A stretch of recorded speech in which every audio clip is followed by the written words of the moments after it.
when we think about comparisons, the first thing we want to notice is the comparison is innocent. The meaning, which is also innocent, the meaning is what creates the pain. Welcome to the Holistic Life Navigation Podcast, where we explore life through the lens of somatics. I'm Luis Mujica, a somatic educator who teaches people how to find safety in themselves.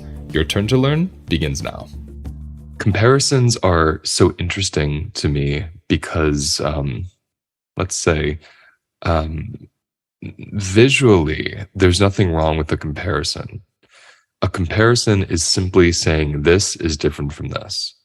So those of you looking at me right now, watching on YouTube, this picture here is different from that drawing there, right? This painting is different from that drawing. They're different. Nothing wrong with comparing. This is small, this is larger, this is a circle, this is a triangle.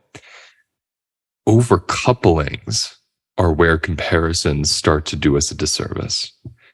When a difference, I should say, is overcoupled with a negative construct or negative concept, that's when we start to experience suffering. Because every overcoupling is subconscious and somatic. Meaning, when I see a smaller picture and a larger picture, and I have an overcoupling, it's wrong to have a smaller picture. I feel that in my body, and I don't even know that's happening. It's this really deep, wide, wild landscape inside of me that unfurls and becomes chaotic, and I don't even know why. Because most of our uncouplings are subconscious. And for me, the subconscious is the somatic. It is the neck down. For me personally, my greatest experience in this lifetime with comparisons are with men. I grew up in a unique body where my body made a lot of estrogen, the amount like a little girl would make.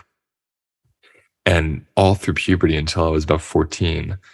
So that estrogen changed how my body formed. It changed the amount of muscles I was able to make. It changed how wide my hips developed. It caused my chest to develop breast tissue and breast buds and then breasts.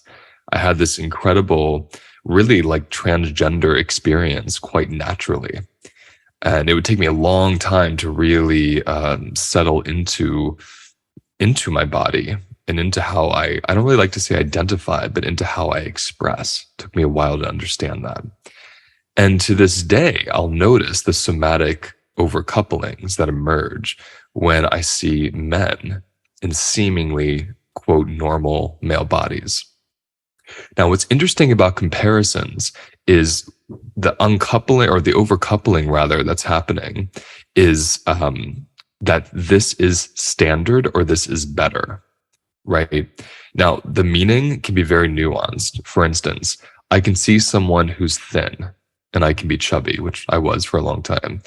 And I can overcouple thinness is better. I can overcouple thinness is more attractive.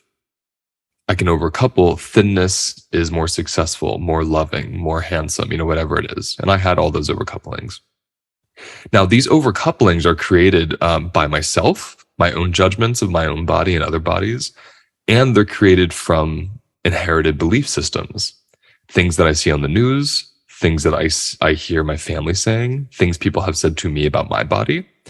So this whole developmental experience of taking in other people's ideas of things, they then become ours. They're like little seeds that plant into our body and take roots. And that's really how I experience overcouplings.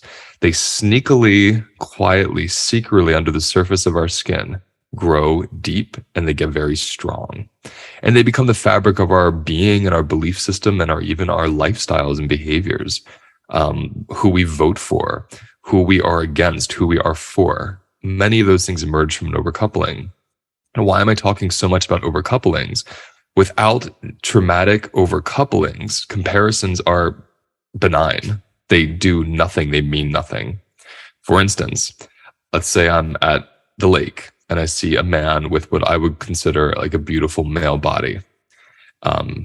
Opposite of the body I was born in, even opposite of the body I still have. I see that body. Without the traumatic overcoupling, that body is proof that there's something wrong with my body, I'm just witnessing difference. I'm just seeing a different shape without a context or a meaning. So when we think about comparisons, the first thing we want to notice is the comparison is innocent. The meaning, which is also innocent, the meaning is what creates the pain. So this can work for even imagination comparison. For instance, I'm living in a studio apartment. It's noisy. It's loud. There's weird smells. There's a cockroach in the kitchen, right? The sink is dirty. The water doesn't really drain right. I'm pushing my cat off the desk because she's trying to knock over my computer. And in my mind, I see an image of an apartment that's much cleaner. I compare my current state to a state that doesn't quite exist yet. Now, if I'm doing that to imagine and be excited and create like a sense of joy, that's beautiful. I love using image for that. If that's happening, if I'm comparing these two places in my mind, and the one in my mind is, quote, better than the one I'm in now, and an overcoupling emerges, like what's wrong with me, or I'll never have that, or hopelessness, then that comparison isn't serving me to become inspired. It's not serving to move me toward that. It's actually serving to create usually a freeze response because I get shame, I get overwhelmed, and I feel a pain in my body. So when we're navigating comparison, we want to first notice nothing wrong with comparing. I'm all about noticing difference. Even in a more, I think, politically correct climate, we think we're not allowed to see difference, that things are the same, but they're different. And I think difference is gorgeous. We've overcoupled difference with hatred. So if I think you're different than me, that can also be seen as you're less than me. You're not as good as me, or you're not as good as me, or you're better than me, or I'm less than you. That overcoupling with difference and the overcoupling with comparison, that's what I'm trying to separate for us. It's what I'm trying to uncouple in this episode, in this conversation. Comparisons, benign and innocent, and actually quite helpful because your mind, your psyche, you're just trying to make sense of the physical world we're walking through. So I'm looking at my window right now and I see the earth, and then I see how the earth suddenly drops off and there's water and rocks. It is really great that I have this visual observational judgment that I can say, oh, that's where it drops off. If I didn't have that ability to compare the land to the cliff, I would walk right off the cliff and break my neck every time. So comparisons are actually a really helpful, not even strategy, but just the way we survive in the 3D world, or we knock up against things. So if we understand comparison as healthy natural expression, that's again what I like to call earth. You know, when I talk about capacity or desire, I talk about ether compared to earth. So desire are our thoughts and imaginations. That's etheric. That's of the ether. Whereas capacity is of our land, our bodies, our bones, the earth, right? Same thing with comparisons. The comparison is earth. I'm seeing the difference. The idea that emerges from the observation of the difference, the overcoupling, the statement, the concept, the construct, that's ether. That's not actually true. It's a story I'm telling about these two things that are compared. And through that, I create an activation in my nervous system. And depending on how much activation I already live with in my nervous system, that activation will shut me down. That activation will propel me to cope with food or scrolling or watching TV or getting people to love me or like me so I feel better from the comparison. A little kind of statement I like to play with in my mind when I start comparing is I tell myself their truth is my myth. So if I'm on Instagram and I'm posting something, I don't really scroll on Instagram. I'm not a scroller. I don't follow many people. I really only follow the people that are colleagues that I want other people to find, but I don't use it socially. I use it professionally. And when I'm on there, sometimes something will pop up. And again, usually it's like a male body with, you know, great shape doing yoga. And it sends that signal to a very practiced part of my body and mind that says, that's the standard, you're deviating from it. And now I'm aware of it because somatic work gets you sensationally aware of the unconscious, of the subconscious, which is beautiful. But I wasn't before. I would see something like that and spend weeks devastated and depressed and go into body dysmorphia and overeat and treat my wife poorly and not be able to connect to people because I'd feel so shit about myself. Now I see it. I feel the fist in my stomach clench. That's the sensation that tells me, ooh, the compare and despair is happening. And my mind goes, their truth is your myth, which to me means the story I tell about that photo is a mythology. It is a story. It is born from my psyche, much of which has been wounded from trauma. And I don't mean I'm a victim or I'm broken. I'm not. But my stories, especially around bodies, especially around male bodies, are very, very much formed from traumatic experiences growing up. Very much formed from body dysmorphia that I experienced, from gender dysphoria I experienced. So that all goes into the well of how I experience the male physiology. So when I see that photo, it opens that up in my body.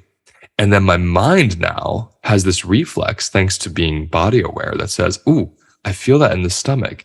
You're telling a story that hurts you. It's the beauty of sensation. When a sensation is painful, it's because we're telling a story that hurts us. If I step on a sharp piece of glass, I'm not telling a story that hurts me. The glass went through my foot.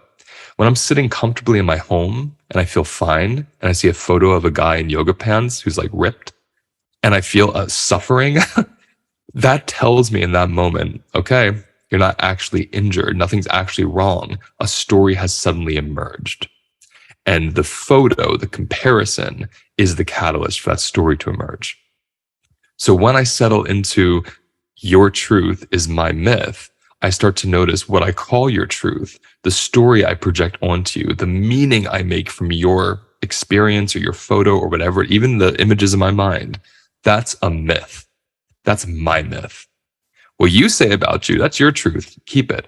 What I say about you is my myth. And when I feel that in my body, so much opens and settles. So much becomes curious. And I start to orient away from that photo of that man to my own body.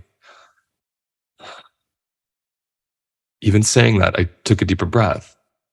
I noticed that I can breathe. I notice how beautiful I look right now.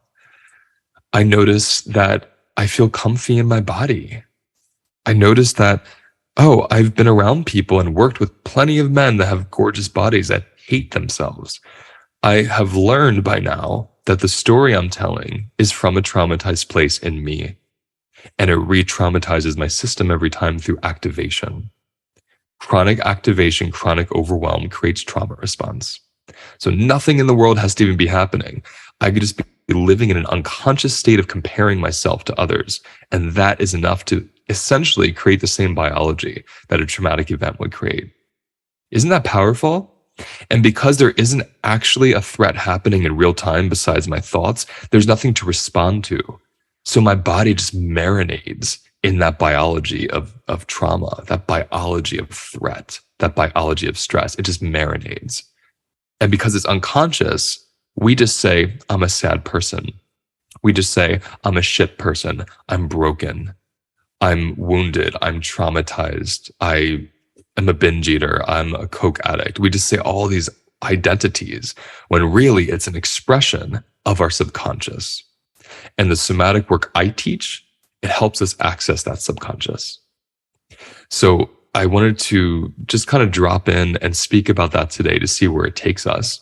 I'm looking right now actually to see when this episode is going to come out because I'm not sure what I'll be doing by then in terms of what I'm offering. Okay, so this is coming out on January 8th. I record these episodes many weeks before they come out. So this is great. If you go to my website right now, holisticlifenavigation.com, you can register for my course, which is literally open right now. So perfect timing. If you're interested in this idea, what I'm talking about, this practice of you can feel into your subconscious sensationally, and then these things won't run your life. That's what I teach you in my 6-week course. I teach you all of it. Everything I've learned in 17 years is in that course. And the coolest thing is you get to leave the course with everything, every part of the course. It's all yours. So you get all the replays, you get all the audio exercises, you get the PDFs. It's all downloadable in one nice little file when the course is over for you to keep for life. And you get invited to our membership, which is very, very special and sacred. And we spend 5 days a week together. Not required. You can come as much or as little as you want. We have plenty of opportunity for more learning, more practicing, more sharing, and creating friendships through this lens, which are a whole other way of relating and being together. So thank you for joining me today. That's the end of today's episode. Now let's take a moment to notice where we feel the episode in our bodies. Close your eyes. Take a breath. And let whatever wants to come up, come up. And remember, those sensations hold the wisdom that we're looking for. If you want to go deeper, visit holisticlifenavigation.com.